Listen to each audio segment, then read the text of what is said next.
Hey, how's it going, guys? I'm Paradoxic, and welcome back to Doctor Who. This time we're on season 12, episode 6, titled Praxeus.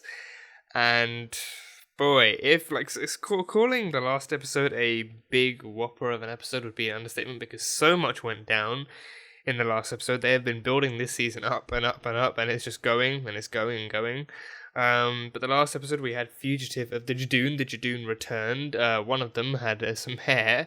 And it turns out that one was a woman Jadoon, because the Doctor said woman to woman. So yeah, but the Jadoon came back. They were on contract looking for a fugitive. And we had Jack Harkness returning too. We had Captain Jack Harkness returning after so damn long. But he didn't stick around for long though. No, he kind of did like the teleport scoop thing of the companions of Graham and Ryan and Yaz. Not managing to get the Doctor, but he was also on the receiving end of the new information that the Doctor has now become a woman, so there was that. But he came back and he had a message for the Doctor. He said, don't trust the lone Cyberman, and beware the lone Cyberman, and don't give it what it wants. So the Cybermen are also rumoured to be making a return this season, so that'll be interesting to see. But we saw Jack coming back. We had arguably yet another kind of like the bigger kind of plot twist aspect of the episode, which was the new Doctor. The new Doctor, played by Jo Martin. I don't think I've ever seen her before. I think she's said to have showed up in Casualty, which is another BBC show, which I've seen bits and pieces of, but not enough to actually remember anything. But she's shown up there, and she's shown up in other places throughout the BBC. But this is her newest appearance, and Chris Chibnall, the writer, says that this isn't a trick. This is not a trick. This is like he says that this isn't any kind of trick. She's not a fake Doctor. She's not like an old, like she's an old Doctor. Well, she's the Doctor, but he's not saying old or new. Just like she's not a fake Doctor. She is actually the Doctor. She is the Time Lord. She is the Doctor. So she is another version of the Doctor. But how she fits into all of this is yet to actually be revealed. Because I think my ongoing theory is that she is like, I think what seems most plausible is that she is the Doctor from another universe, one where Gallifrey could still be around, because her and the other Gallifreyan, Commander Gat, were talking as if Gallifrey was still around, and like Gat was like, oh, I serve for the glory of Gallifrey. But the Doctor, Jodie's Doctor, knows that Gallifrey is gone because the Master destroyed it and killed everyone there. So these are like, they have to be from an alternate universe or from like another timeline or something. I mean, if it's from another timeline, then Jodie should remember them, because she is the most like the newest version of the Doctor. So like she should remember having been Jo Martin's Doctor at some point in life, but she doesn't, and Jo's Doctor doesn't remember being Jodie in any part of her life. So it has to be from an alternate universe, like another kind of cycle maybe, or like another from another universe. But she had her own TARDIS. She had like a laser gun as well. Instead of a sonic screwdriver, she had like a laser gun that she used, which was sabotaged for Commander Gat. But she had her own laser gun, and her TARDIS was like a mix, like one, not even a mix, but like it did pretty much look like what the first Doctor's TARDIS looked like on the inside and the outside, like the white round things on the inside and the console and everything. So yeah, but I don't know. It was a confusing plot twist to try and get ahead of, because I think the main question was, like, if she is the Doctor, what part of the timeline does she come from? Which incarnation is she? Like how does she not remember being Jodie, and why does Jodie not remember being her? Like, I think I figured, like, because there were no memories on either side of them, then it could mean that it was another case of like a War Doctor face, like a face that she forgot, either through intent or through like a memory wipe or something. But I don't know, it didn't really seem like she would be from our universe if these things didn't add up. So yeah, but she is confirmed to be the Doctor in some regard, so I guess we'll find that out soon enough. But yeah, I think what else did happen? I think we had nothing else much. I think just a new Doctor, warnings of Cybermen from Jack Harkness, and he said he'd be back soon at some point. So I think I'm hoping before the end of the season we'll have we'll have him meeting 13 as well. Like that is a meeting we need. So yeah, but that is pretty much all I have from the last episode. So episode 6, Praxeus. Let's see how we carry on. What's this? Oh, it's trash. Is this a joke? It's literal trash. They're really camping in the middle of the trash? Really? Can't they find like a high vantage point?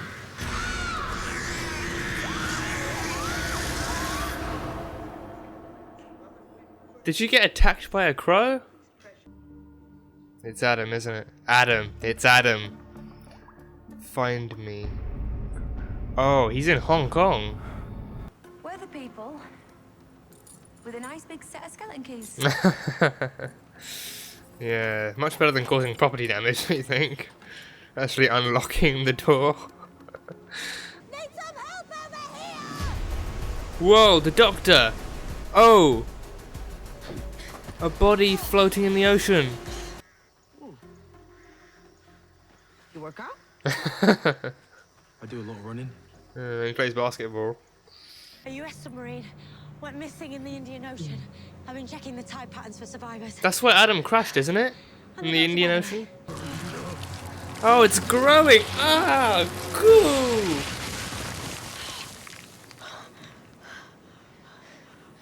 Okay, and he just blew up. So with the understanding, that was pretty alarming. Don't be overly alarmed. The whole point of quarantine is not going in where it says quarantine. Do you want to find her or not? Is she gonna be in quarantine? Wow, there's like one body on a stretcher. On like a table of sorts. Oh, it's her. It's her. Oh, she's got that same stuff on her face. Don't touch it, don't touch it, don't touch it. Before? I just said don't touch it, Ryan. Oh, she's gonna die too, isn't she? No, she's gonna die too. Oh, is the same thing gonna happen to her? Oh, she's next.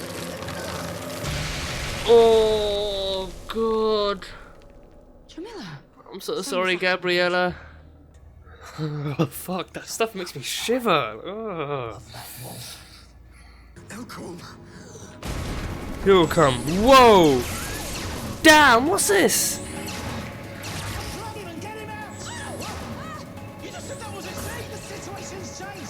Yeah, drastic measures. X.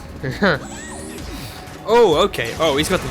Oh, damn. Okay, he can fight back. Boom. Okay. I'm on a sabbatical. A sabbatical. So she.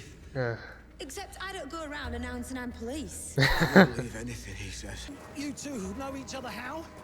We're married. Ah. This is in for a shock. One of us doesn't like putting the work in. I came halfway around the world. 7 months too late. Others have started to come. Oh, they're flocking.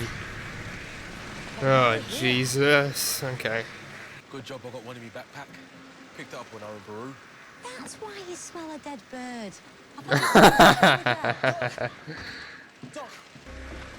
Well, maybe it's Earth birds infected with an alien virus. Maybe that's what it could be. Oh, but that one bird is watching very intently. I'm afraid it's inside you, Adam. And right now, Oh, I don't know how we oh God, it's already forming. It's already forming on his neck. Don't kill him off too. No, come on. Come on, save one person at least, just one. I really don't like foreign travel. Wow. So you're quite the catch then. Can't really go vacationing many places then. Yeah, he's a lucky, lucky bloke. Must have been a hell of a honeymoon trip to the corner My shop. husband. If he's that impressive, if he's that amazing, he can't love me the way he says he does. It doesn't make sense. He Why can. would he? He loves you for you. Oh, wait, is that Adam's pod? Or is that a submarine? Oh, could it be the submarine? That is part of a submarine. Yeah, that's the submarine that they attacked. Come on, brains, move it along. She say brains plural. But how does that explain what happened to Jamila? Brains She plot. got taken over. Yeah, homing in on microplastics because humans are full of them. Excuse me, I'm not full of plastic. Something.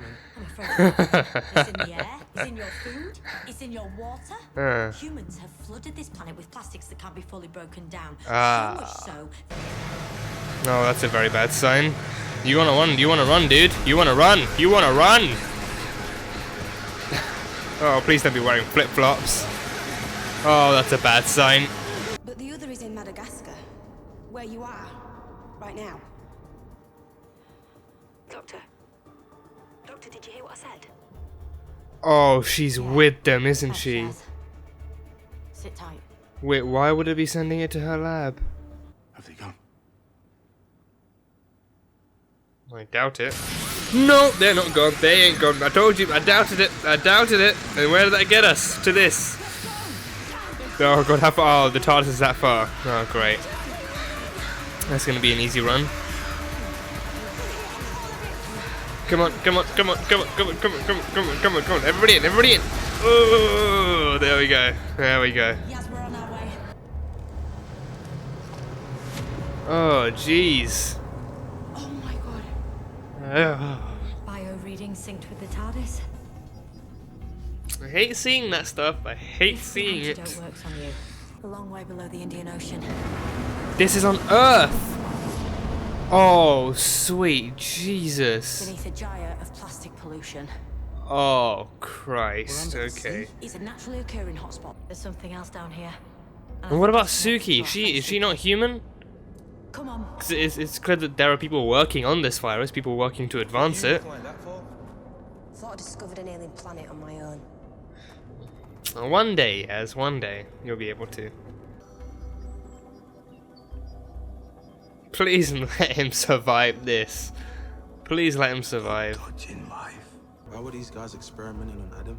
Maybe for the same reasons we are. To find a cure. Oh, so they're not controlling it then, they're trying to cure it.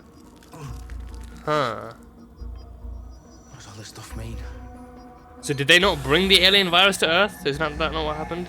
We lost control of the shuttle on entry, crash landed. Yeah. Bacteria flooded out, irradiated, That's formed how. this world. Work together, find a cure for you, and then we can stop Earth from being taken over by Praxeus. Oh, it's growing. It's too late. It's growing. Oh, it's too late for her. Oh, Suki. Oh, god damn it. Count us in. Aye, It worked! It worked! it worked. It worked! He's alive! Let's back this out. That's the antidote. They can live for all their anniversaries. Oh jeez, oh jeez. Oh, the ship is the one thing keeping it all up. Autopilot failure. Is Jake on the ship? Where's Jake? He's right behind us. Oh, he went back on the ship because then he... Jake! Jake, what are you doing? Oh, he's not gonna make this, is he? The He's not gonna controls make by this. my hand will- Oh, she can teleport onto the ship. Oh, she's teleporting onto the ship. Okay. Oh, teleporting him onto the ship. Okay. He made it. She saved him. She saved him. I hate you. He made it. That's awesome. I can save him, just if I materialise round him in the millisecond before the ship breaks up. Nice work, Doc. That What can I worked. Yeah. I thought the chair would come with him too, like he just goes flying across the room. We never had a honeymoon because he didn't want to go abroad. Oh, of course. Yeah, it makes sense. Yeah. How's that honeymoon if you're with us? We can vlog about it. Three idiots roaming. I like it, it's snappy. And factual. Great. That was. I think. Yeah. That was. I think that was just a nice kind of neat kind of all over the place, crazy without a doubt. But it was a nice neat little kind of sci-fi episode. It wasn't anything special. It wasn't anything huge, but it was still something good to fall back on after the undoubted kind of craziness of the Jaduna episode. It was a nice episode to fall back on and just to see the Doctor and the companions going around trying to solve some crazy shit out and stuff.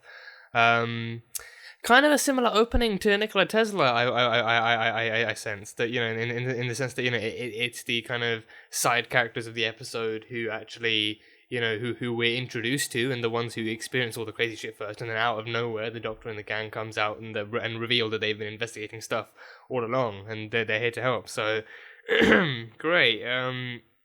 So we did unfortunately suffer some losses. We lost the Navy man. He was the first one to go. Then we lost Jamila. And then we lost we lost Suki as well. We lost Suki at the end.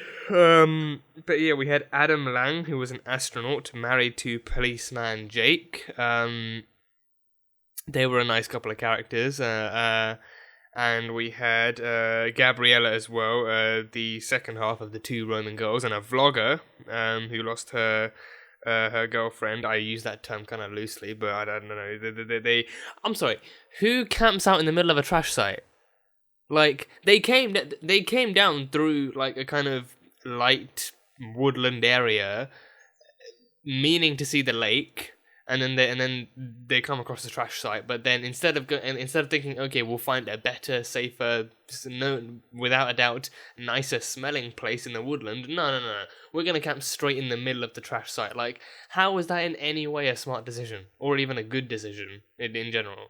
Like, who does that, honestly?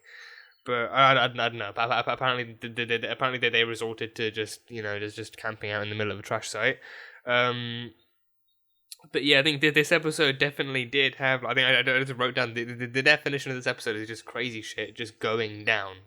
Like we had birds, we had a submarine going down, we had the astronaut crashing, we had the alien signal and the virus and stuff, all of it. But yeah, so Adam lived. Adam did live. Adam lived. He was the one who managed to be cured just in time by the I think they managed to create like a vaccine of sorts from the dead bird that Ryan fished up, and then they used that to create a cure usable on humans.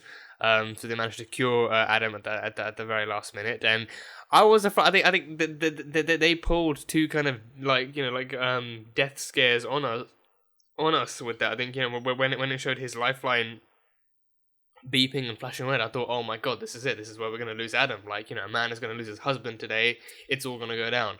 But no, he comes carrying out, he comes onto the ship carrying Adam, and he's all fine. The things on his thing. Yeah, I want to say, that kind of stuff, it freaks me the fuck out. It freaks me out seeing that kind of stuff, like seeing anything on skin, like that kind of stuff. And then I think there's like a scary picture online of like a woman. I think it was makeup pretty much, but there's like a woman with teeth growing out of her skin. Like seeing that kind of stuff freaks me out. Like stuff that shouldn't be growing out of skin, like that kind of stuff in this episode. It just freaks me out. Seeing it grow and expand, like. It just gives me shivers. I hate that. I hate seeing that stuff. So it was a very, very nice relief to see it all gone from Adam's skin, and him bring a bit of colour back to his cheeks as well, because the entire time he was just going pale. So yeah, so they cured Adam. So that was one death scare that just went a different path, a much happier and much more pleasing path. And then the second death scare coming when the autopilot failed, and then Jake decided to manually pilot the ship into the stratosphere. I think that one as well, when they said that the ship would crumple up in the stratosphere, that one was definitely scary, thinking, oh great, so first Jake has to worry about losing Adam, and then the next time Adam has to worry about losing Jake. But no, the Doctor kept that love together. She kept it together. She materialized around him at the last millisecond before the ship exploded and brought him back. So that was definitely cool. So good to see Adam and Jake can both live on to experience many, one honeymoon and many vacations, I think.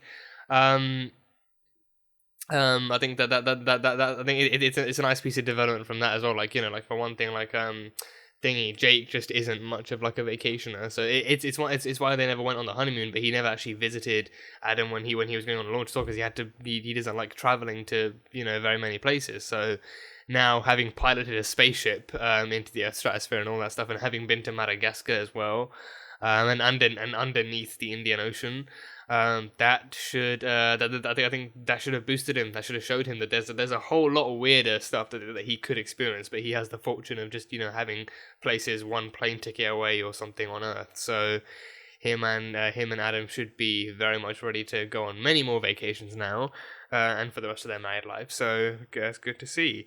And Gabriella is joining them as the one vlogger, putting all their adventures onto the internet. So I think I feel like they were good enough in this episode that, you know, they could be brought back in the future in some way, like maybe it's like a throwback kind of episode, or like some kind of like surprise return from past like companions or helpers or something. But I don't know, it was good to have them in this episode alone. So yeah, we had that, but then the main stuff, so Suki was an alien, a humanoid alien, as were the other dudes in the breathing masks.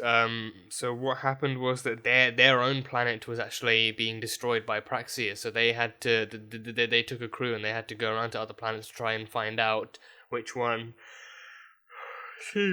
seemed promising enough to help them develop a cure. And they didn't intend on visiting Earth in the way they did. I think their intention was to release Praxeus in a more controllable and focused way, so that they could, you know, infect it in a way that they could that wouldn't harm anyone, and then infect it in a way that actually, you know, would help them release a cure. But then their ship broke up and they crashed into the ocean, and then that crash just leaked everything out into an ocean that was already piss-ass polluted in plastic as well. So, and yeah, I think it's another nice thing that they're referencing, like another issue going on in the world, like plastic, the plastic pollution of the oceans, like people dumping plastic in rivers and on beaches and stuff, and it all getting washed up in the ocean. I think I've seen so many different pictures of like animals and stuff, like animals in the ocean who end up like birds, and sometimes like turtles as well, like just different animals who end up getting killed by plastic, or like so I think there was a picture I saw once of like of a turtle with like one of those plastic like beer can holders like wrapped around his neck, and he was like they couldn't get it off in time, and he just ended up choking to death on it. So it's a very real thing. And like another very real kind of another very real crisis that, you know, like Doctor Who is taking the time to address as well. The fact that plastic pollution is a thing. It's, you know, intoxicating, and it kills, you know, aquatic wildlife. So it's definitely a thing. And even this one, you know, putting the sci-fi spin on it, like the virus is attracted to plastic. So even like the microplastic in the water, it goes everywhere. It can't get broken down properly, so it just builds and builds and builds, and it's just like a fucking Christmas dinner for Praxeus. So yeah, and then the birds get infected with the Praxeus, and then they start flying around. They start attacking humans, and then it just gets spread around. So yeah, like just I think this one, I think this one may well be some. I think right now, I think right now plastic pollution isn't really being as preached as climate changes. So I feel like people might have somewhat more of a softer reaction to this one. Because people aren't being harassed more and more about climate change. So with this one, it's like, you know, oh, this is also something that's happening that you might not know about. So yeah, but yeah, I saw the reactions to the climate change one. Yeah, people were definitely annoyed, just, you know, swearing to never watch Doctor Who again until it got less and less PC. But yeah, yeah, that was this one. So I think this one was a lot less preachy, but I think this one did focus a lot more on the sci-fi aspect of it. This one focused a lot more. I think this one it mentioned that, you know, Praxeus was here originally. It wasn't meant to be as explosive as it was on the Earth. It was just meant to be like, I mean, it was because the plane crashed and leaked, but also the location of where it crashed that did it. Like, you know, it crashed in the middle of a plastic polluted ocean, so it gave Praxeus more and more to build up on, and more birds to infect as well. So it like had they originally been able to go to plan and just infect and just release it in a controlled environment and in a controlled way, then it would have been a lot less harmful, and they would have actually been able to come up with a cure a lot quicker. But yeah, I think would that have been a vaccine then? Like, because I think they used the stuff, the DNA of the dead bird to create the cure, right? The one that Ryan picked up, and that one was like full of plastic as well. Yeah, I'm pretty sure that counts as a vaccine, because I think the bird was dead, so it was basically a dead version of the virus that they used to create the cure. So yeah, I guess they used a vaccine to do it as well. So that was cool.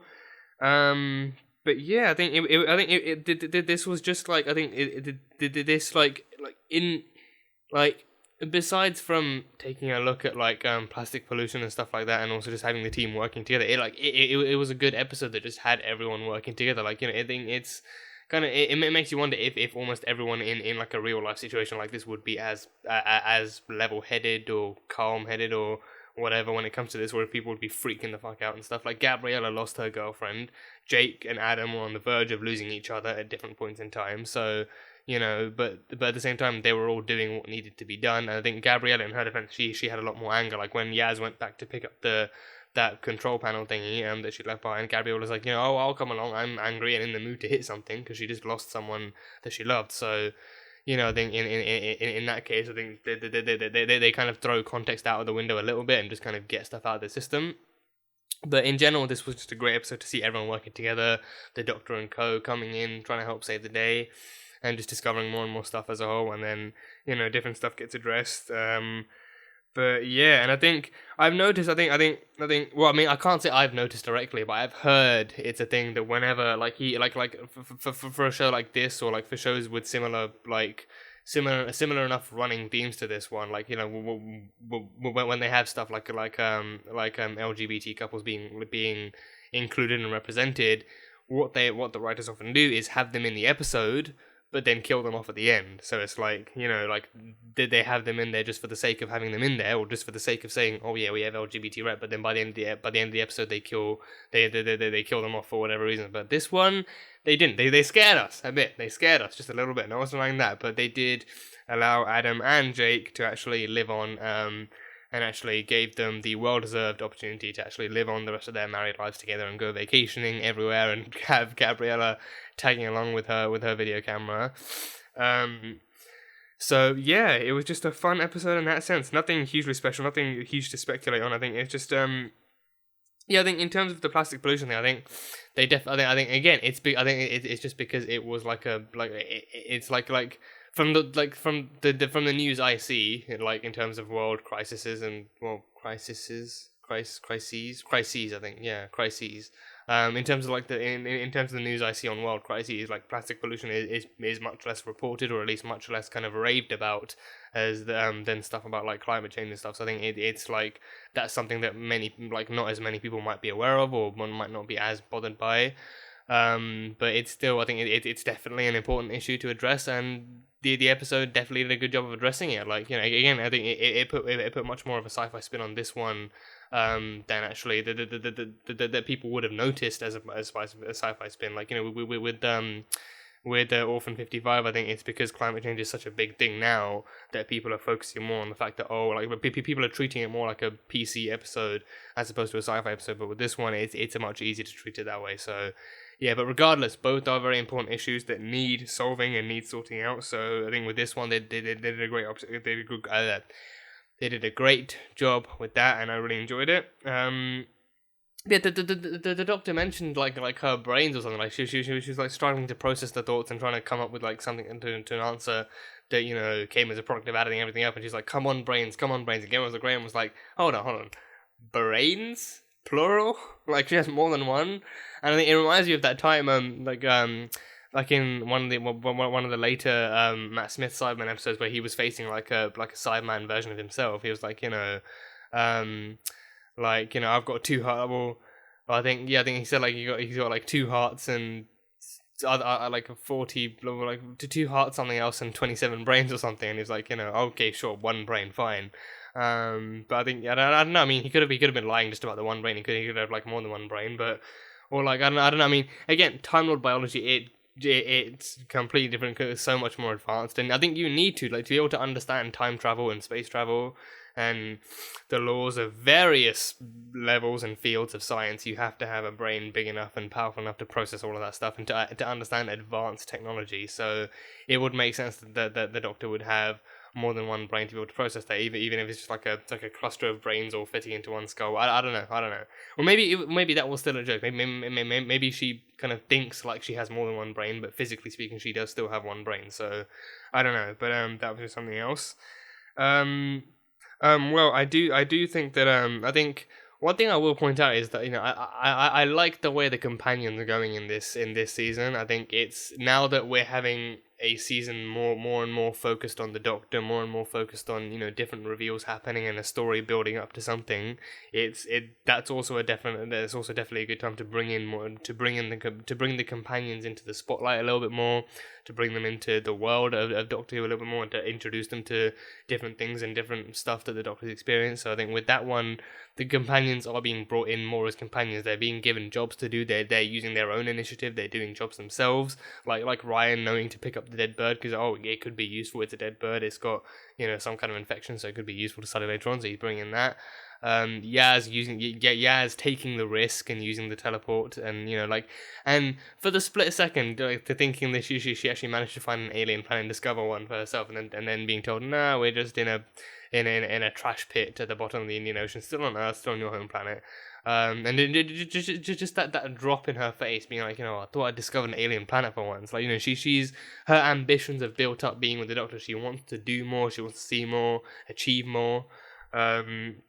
So like her kind of taking the initiative, taking the risk as well, just in like not knowing what's out there, but being willing to take the risk to actually do more stuff, is really cool to see. And Graham just always being there to help and offer advice, and just being there to, you know, I think Graham, he's a mix between comic relief and like just actual smart help and stuff. He's using his own knowledge and his own experience working with humans and stuff to help out, and he's the obvious father figure to Ryan, but he's a great addition being there too.